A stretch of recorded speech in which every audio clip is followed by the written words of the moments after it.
我哋奧華科技係一間香港嘅無人機科技企業，致力打造香港未來城市空中交通生態。我哋嘅業務範圍包括大型嘅無人機燈光 show、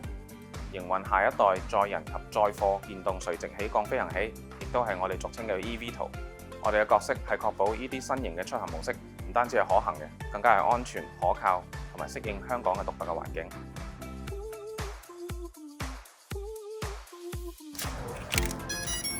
香港係一個高密度嘅城市，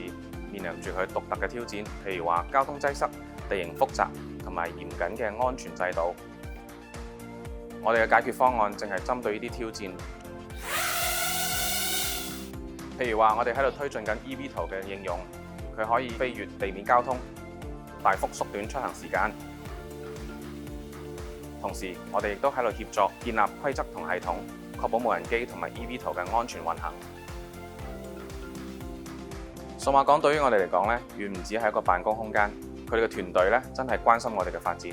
好多時候都係主動同我哋尋找機會，譬如話媒體曝光啦、政府部門啦，甚至係引薦投資人，對接嘅都係符合我哋發展階段嘅合作伙伴，譬如協助我哋加入政府第一個低空經濟沙盒，做咗香港第一次嘅無人機煙花測試，同埋參與咗好多業界嘅 event。數碼港團隊俾我感覺就好似係我哋自己團隊嘅延伸，而呢種支持對於我哋初創公司嚟講咧係非常之珍貴嘅。嚟緊我哋會用更加多嘅無人機同 eVTOL，將會產生大量嘅數據，譬如話天氣、飛行路徑等等。我哋可以利用 AI 嚟處理呢啲數據。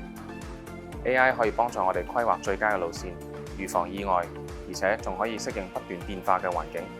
呢個將會係一個好大嘅挑戰，但亦都係我哋嚟緊嘅方向。